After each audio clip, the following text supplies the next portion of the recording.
Hello and welcome. It's been a little while. I was up to Nimlet number 6 last video. I have had a bit of downtime. My no zero days kind of petered out. But in the meantime, I have agreed to take part in another game jam, as I love doing Halloween jams. This one's a lot shorter than the one that Nimlet's for. Nimlet, as we can see, Devtober still got 13 days to kind of get something together there. So getting a scoring system, enemy, and some other things is kind of my goals there. Screen Jam, already a day's ticked by, got 5 left. But I love doing Halloween jams, so I wanted to kind of get stuck in. So I signed up to this a while ago, knowing that I've kind of overlapped. Ironically, with jams, I seem to like doing that. Like, quite often I have 2 on the go, or more at times. I think 3's been my most. I've done it once successfully. This one has no theme to it, but there's some cool prizes and things. But it just seems like a cool one to take part in.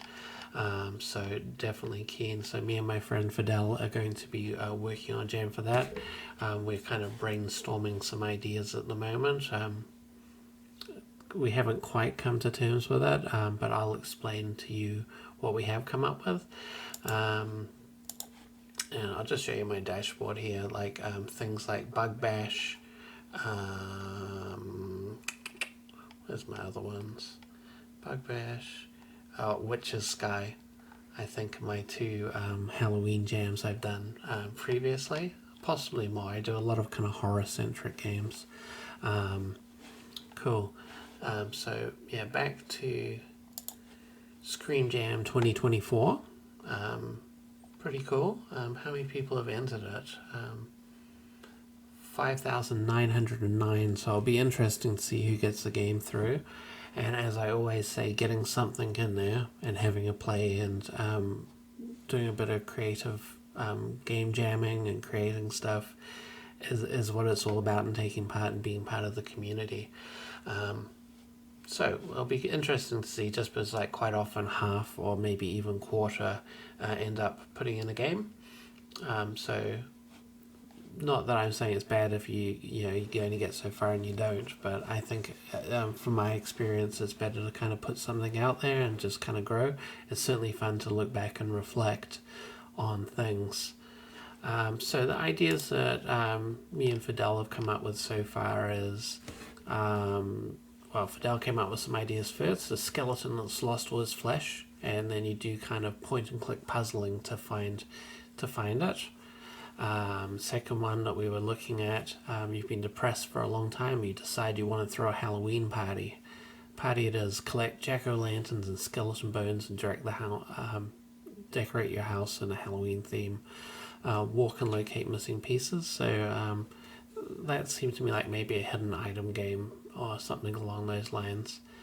And number 3, your Halloween ghost trying to not be seen by all the humans trick-or-treating in the neighborhood, and you're kind of navigating the neighborhood. What I thought is, just because we tend to do maybe a little bit more intense games, even to the level of silly, so like black comedy kind of horror, over-the-top horror, I said, like, yeah, maybe we need to turn up the horror a little with them.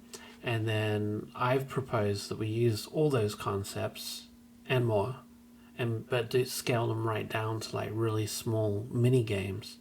And then I'm liking the idea of that maybe it's a hot seat game and you've been abducted by like a serial killer horror creature type thing, and you're being tortured, and then you get to play the mini games, and if you fail then you slowly get tortured and survive. And the hot seat aspect could be like taking it in turns in these quick rounds, and sitting with your friends and playing. I've just kind of put together kind of a rough concept of what it may look like so far. So let's just see if this is coming through. So at the moment my working title, horror, and I made this neat kind of glitchy kind of old TV effect. And you click one player, and then it's kind of going to go in. So I'm going to put the other players so it can flick through the turns. And I thought maybe you're like tied up in a chair or something, the different players, and then you have different cards and you have to choose one when you fail a challenge. And Fidel's kind of put out there that maybe this is a bit of an ask for 5 days. As far as doing like quick and basic mini games, it's probably okay to make those, but kind of what I pictured is make it more like throw in some trivia questions and things like that. It's like easy stuff where you kind of get down to right or wrong, and then things happen. So again, like I don't know how far I'll get with it. Always with these things, like what I've learned is if I don't get far enough, then I make it really hard. So you get a bit of an experience, but it's a bit unfair. And especially in horror games, I think that's a fine kind of outlook on it. So that's kind of where I'm at with like my game ideas. So just my neat little kind of glitch effect and stuff. Let's see, what else can I show you guys? Go back here. Maybe we'll just do a little flashback blast. I'll just call this a Nimlet Interlude. So you can check it out. It's like quite an honest look at gameplay and what kind of things are out there. Let's just show you Bug Bash since we're in the Halloween season. So this is a game that me and Fidel made last Halloween, I think. Mini Jam Nightmare.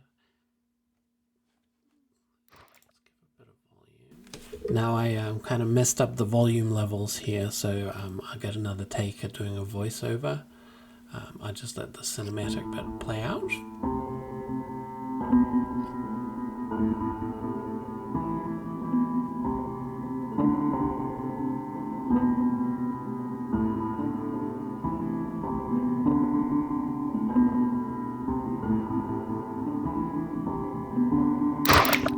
Yeah, I was quite happy with the cinematic kind of feeling of the intro.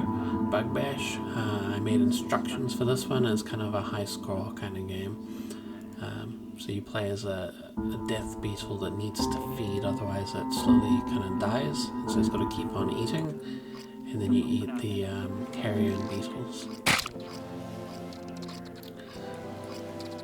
Just mentioning that little highlighted green bar is like a dash. When I was developing the game, someone mentioned that the game would be much better with the dash, and they were bang on. Like it just added a lot to it, and that's one of the examples of kind of how it's really good to kind of try things out and be part of the community and share your games and your ideas. This game worked fine before, but it's very slow paced and didn't really have much to it, but the dash added a whole nother thing. I wanted the fist in there from really early on. It's meant to like be a butcher kind of smashing the bench, and of course it kills all the bugs around you, so if you're going for food to eat the bugs, then it messes that up for you. I was quite happy with the effect of having the high score blended into the background. You can walk over that, and I decided for this game to do a screen wrap, where if you go through the top you pop out the bottom. Just thought it was kind of game that works well with.